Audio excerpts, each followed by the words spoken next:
Hola, ¿qué tal? Mi nombre es Jorge Elías, soy un integrante del equipo 4, el cual está conformado por Jesús Armando, Uriel de Jesús, Miguel Alejandro, José de Jesús y un servidor.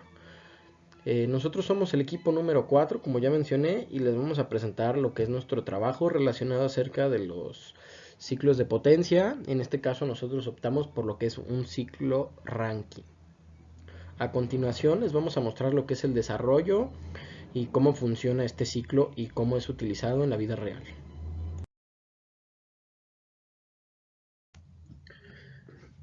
Te hablaré un poco de manera rápida y breve acerca de lo que es un ciclo Rankine.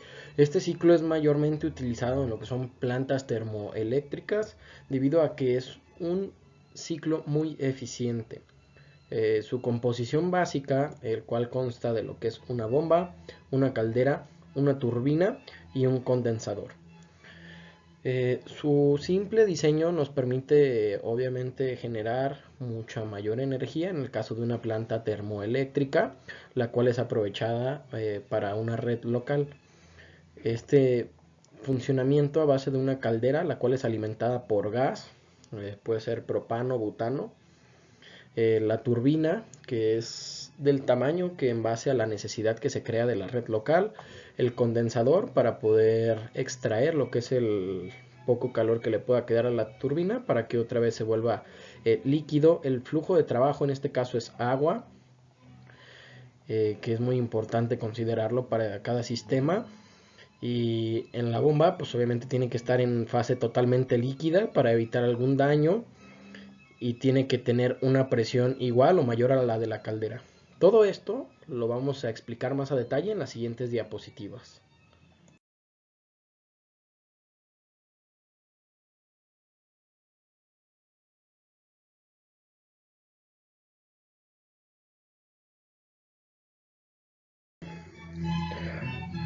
Ahora bien, aquí tenemos lo que es un ciclo Rankine con recalentamiento, que es algo similar a lo que nosotros desarrollamos. En este caso podemos apreciar que tenemos lo que son dos turbinas, una turbina de alta presión y una turbina de baja presión, es lo que lo hace diferente. De ahí en más, todo es exactamente idéntico a lo anterior, es salvo que tenemos un recalentamiento. Es muy importante. Esta turbina que podemos ver en dos partes puede ser, en la vida real se puede ver de un mismo componente, pero con dos salidas. Eh, el recalentamiento nos sirve para ir precalentando o calentando el agua de la caldera y poder volver a tomar el gas que se está utilizando aquí, que en este caso es agua en forma de vapor, y volverlo a tomar a la segunda turbina o a la turbina seccionada para que éste nos vuelva a entregar todavía más energía a nuestro componente. Después de la segunda turbina o de la segunda sección, este va a volver al condensador, en el cual va a regresar a su fase de agua líquida totalmente o agua saturada para que la bomba no se dañe y otra vez se reinicia el ciclo. En nuestro caso particular se usará el vapor saliente de la turbina para ayudar a calentar el agua que se encuentra en la caldera, que es algo de lo que estábamos explicando. De esta manera se puede aprovechar un poquito más la energía de nuestro sistema y volverlo mucho más eficiente.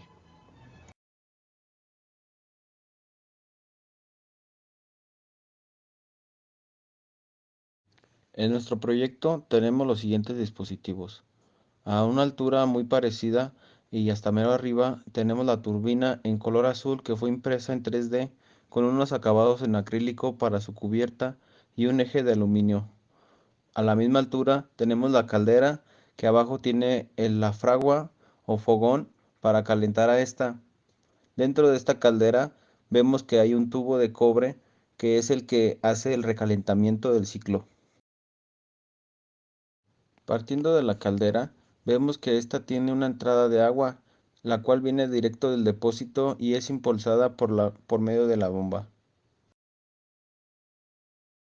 La caldera, que está hecha a partir de una lata de aerosol, tiene un tubo de cobre dentro, el cual funciona como el recalentamiento de este ciclo. En la parte superior se le soldó una rosca para poder poner una válvula de paso la cual libera el vapor.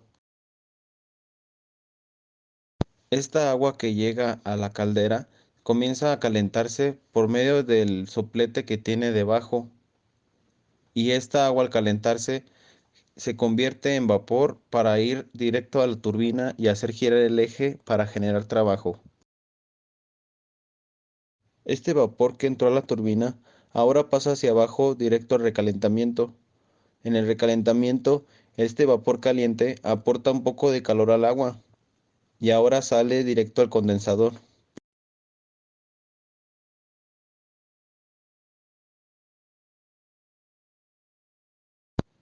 En el condensador, este vapor baja de temperatura y ahora se transforma en agua líquida. De aquí pasa directo al depósito, en donde la bomba va a impulsarlo directo a la caldera y así continuar con un nuevo ciclo de este sistema. La bomba se activa de 3 a 4 segundos, tiempo suficiente en el que aporta el agua necesaria para el ciclo. Cuando se vaya a calentar el agua en la caldera, se debe cerrar la válvula de paso que va a la turbina y la que viene de la bomba de agua.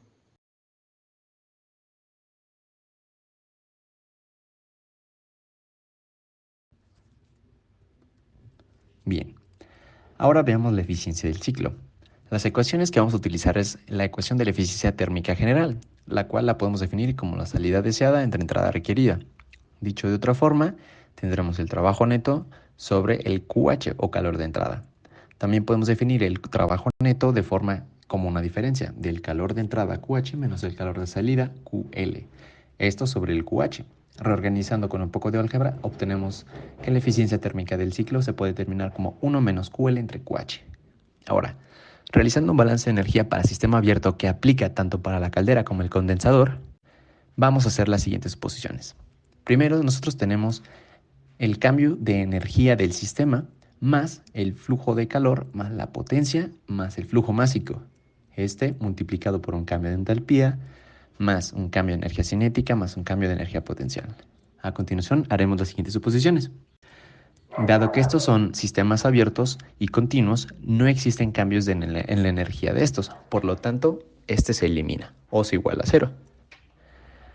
En estos equipos no existe ningún consumo ni generación de trabajo, por lo tanto, la potencia se iguala a cero. Ahora, ¿qué pasa con la energía cinética y la energía potencial? Estas sí existen, siempre van a existir. Sin embargo, estos cambios de energía son insignificantes comparados con lo que aporta el calor. Por lo tanto, estas se aproximan a cero. Son irrelevantes o insignificantes para los cambios. Por lo tanto, las aproximaremos a cero. De esta forma, vamos a hacer el balance de energía del sistema abierto para la caldera.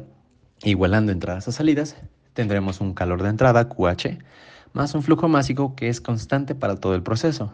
Esto multiplicado por una entalpía 1 más entalpía 3 igual a entalpía 2 que sale más entalpía 4 de salida también. Reorganizando esto tenemos la siguiente expresión del calor QH de entrada. Ahora hagamos lo mismo para el condensador. Este igual es un dispositivo abierto, se va a hacer un balance de energía para sistema abierto. Por lo tanto, vamos a aplicar lo mismo que en la caldera. Se igualan entradas a salidas y tenemos de entrada una masa, un flujo másico multiplicado por la entalpía número 4, igual al flujo másico por una entalpía 5 más el QL, que sería el calor de rechazo. Ahora, con esto, una vez definido el calor QH y el QL, podemos sustituir en nuestra ecuación de eficiencia térmica para el ciclo, obteniendo así la siguiente ecuación. Aquí los flujos másicos se cancelarían dado que es constante durante todo el tiempo, idealmente. Las entalpías, estas se tendrán que leer mediante las tablas termodinámicas en diferentes bibliografías. Estas se leerán a presión y temperaturas para cada uno de los estados. Esto para el método exacto. Ahora vemos qué pasa para el método aproximado. Usando el mismo balance de energía para sistema abierto, podemos decir que la entalpía se puede representar como el Cp por la temperatura para ese estado específico. Entonces, podemos sustituir nuestra entalpía 1 como Cp por temperatura 1. De la misma forma, para el estado 3 en la caldera, flujo másico multiplicado por el Cp, que es constante, por la entalpía 3, por la temperatura 3. Y esto se ve repetido para cada uno de para los dos balances de energía. De esta forma podemos obtener una nueva ecuación para la eficiencia térmica del ciclo en términos de temperatura. Esto nosotros lo vamos a aplicar de esta forma debido a que tuvimos dificultades para poder medir las presiones reales de nuestro sistema, además de que no se contaba con las herramientas necesarias y el tiempo también no fue suficiente para poder idealizar, o no idealizar, mejor dicho, implementar una solución para poder medir esas presiones. Dado que sí es posible, sin embargo, por el tiempo y por la falta de equipos, no pudimos medirlo. Por lo tanto, nosotros nos limitaremos a usar el método aproximado, que es todavía una idealización extra a las que ya se hacen previamente. Entonces podemos obtener la eficiencia térmica del ciclo, como se muestra a continuación, como 1 menos la diferencia de temperaturas 4 y 5 entre la suma y restas de estas temperaturas de más, ¿no? Pues bien, ahora vayamos al balance de entropía. Bien, para el balance de entropía usaremos el balance de entropía para un sistema cerrado, en el cual tenemos la sumatoria de la transferencia o transferencias de calor hacia una fuente K. Esto más la generación de entropía igualado al cambio de entropía del sistema. Dado que nosotros tenemos un sistema cerrado, el cambio de entropía en este será igual a 0. Ahora podemos definir la sumatoria del calor, la sumatoria de las transferencias de calor, que en este caso serían los QH y los QL para el sistema en general.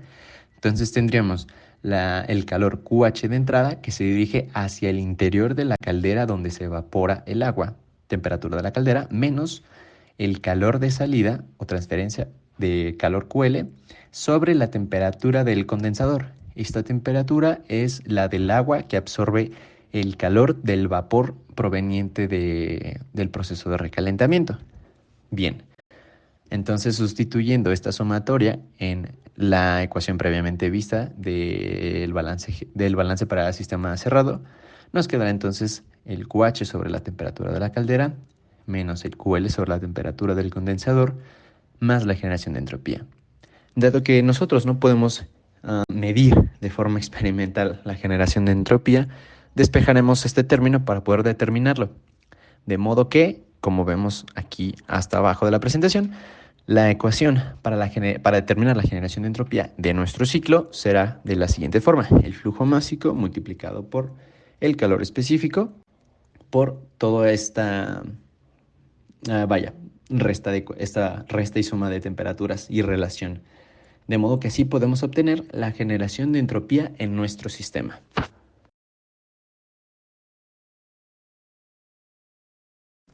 Vale, como parte de las variables a considerar también tenemos el cálculo del flujo másico. Dentro del cálculo determinamos que la capacidad de la bomba es de 31.25 mililitros sobre segundo, siendo esto el flujo volumétrico de la bomba. Además, estamos trabajando con una cantidad de 150 mililitros de agua. Mediante una regla de 3 determinamos que el flujo volumétrico para nuestro ciclo es 4.8 centímetros cúbicos sobre segundo. Con estos datos podemos pasar a las tablas, específicamente a la tabla A4 de agua saturada de Cengel.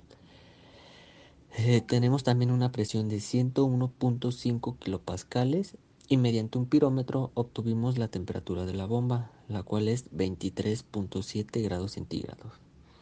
Calculamos que el flujo másico obtenido entonces es de 4.78 por 10 a la menos 3 kilogramos sobre segundo.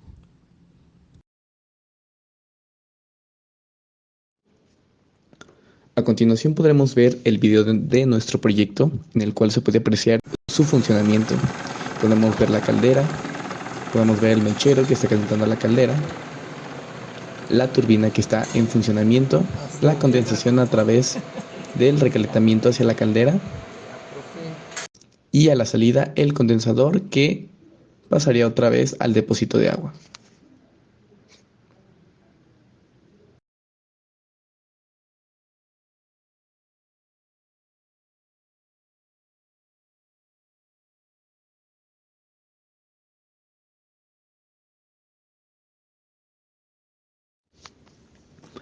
A continuación podemos ver esta tabla con los resultados obtenidos. Tenemos como variable temperatura del agua proveniente de la bomba a 23.7 grados centígrados.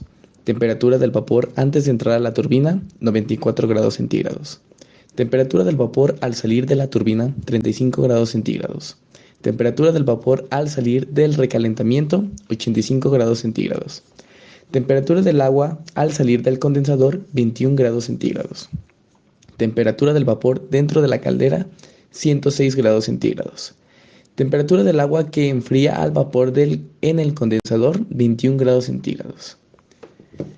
Después pasamos a la eficiencia térmica, en el cual tenemos la siguiente fórmula. Podemos ver los CPs, temperatura 1, temperatura 2, temperatura 3, temperatura 4 y temperatura 5. Entonces, dentro de nuestros cálculos, sustituimos los valores que obtuvimos y nos dio como resultado la eficiencia del 46.79%. Después nos pasamos a la generación de entropía, en el cual tenemos que la entropía es igual al flujo másico por el Cp, el cual está multiplicando a la diferencia de temperaturas del estado 5 y 4 entre la temperatura del condensador menos la temperatura 2 más la temperatura 4 menos la temperatura 1 menos la temperatura 3 entre la temperatura de la caldera. Al sustituir los valores medidos dentro del ciclo, obtuvimos y consideramos el Cp como 1.8723 kJ sobre kilogramo por Kelvin y un flujo másico de 4.787 por 10 a la menos 3 metros cúbicos sobre kilogramo. Entonces, sustituyendo estos valores dentro de la ecuación, tenemos que la generación de entropía nos da de menos 8.9369 por 10 a la menos 3 kilowatts. Cabe mencionar que estos resultados se obtuvieron gracias a las medidas que se tomaron dentro de nuestro proyecto. Cabe aclarar que pudimos haber tenido algunas fallas o errores de medición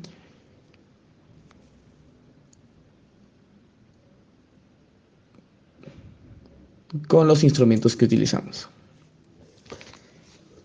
Las temperaturas se midieron con un termopar electrónico conectado en las diferentes salidas de nuestro proyecto. Al finalizar los cálculos, vemos que tenemos una generación de entropía con signo negativo. Esto puede ser causado por los errores que se pudieron haber obtenido al momento de medir cada temperatura dentro del ciclo.